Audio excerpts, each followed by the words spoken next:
Marami talagang ganap ang ating hepe. Noong araw ng kalayaan, especially, kinagabihan ng June 12, 2024, ay ginawaran ng ating hepe ng panibagong award mula sa Gawad Pilipino Awards. At ito ang huwarang malaya sa pagtulong at pagtatanggol sa bayan.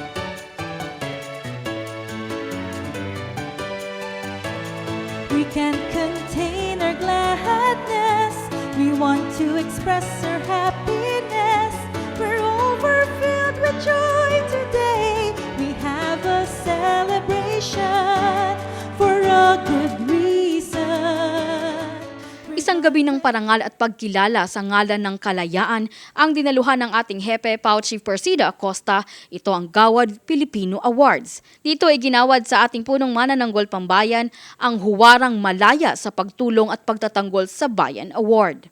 At dahil sa araw na ito ay ang pagsapit din ng 126th Independence Day ng ating bansa ay binigyang pugay ng ating hepe sa kanyang acceptance speech ang ating mga bayani at nagpahayag din siya na nawa ay marami pang bumangon na mga bayani sa ating pamahalaan maging sa mga pribadong sektor.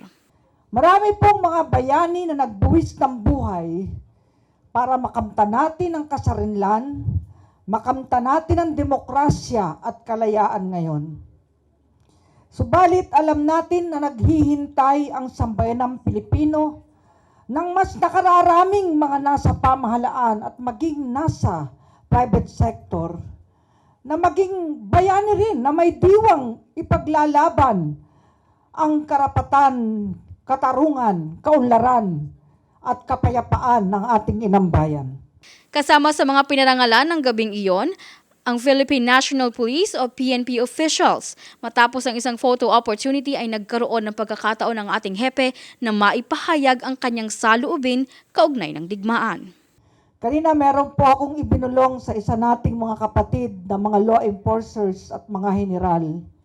Ayaw po ni Persida Acosta ng digmaan.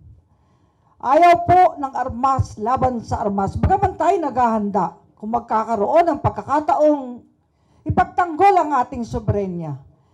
Pero kung makukuha sa diplomasya, sa advokasya, persuasion, mediation, conciliation, arbitration, ang mga bagay-bagay, yan po ang pinakamagandang pamana natin sa lahing Pilipino.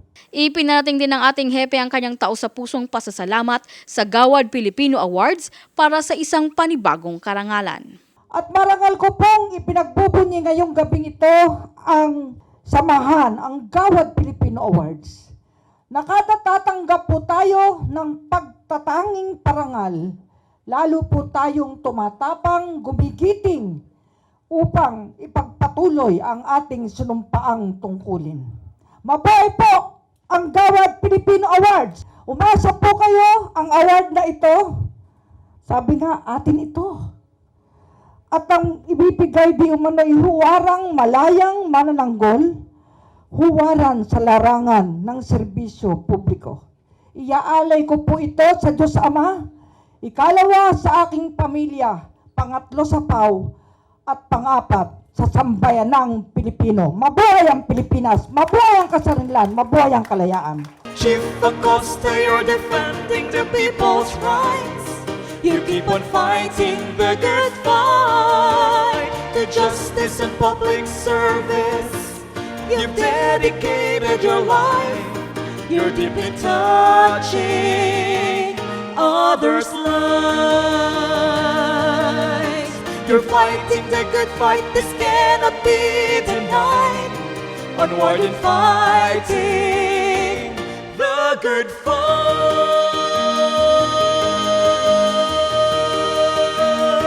Para sa #Balanews, ako si Geraldine Ranyes, kaisa ni PAO Chief Persida Acosta, Katarungan, Laban sa Kahirapan.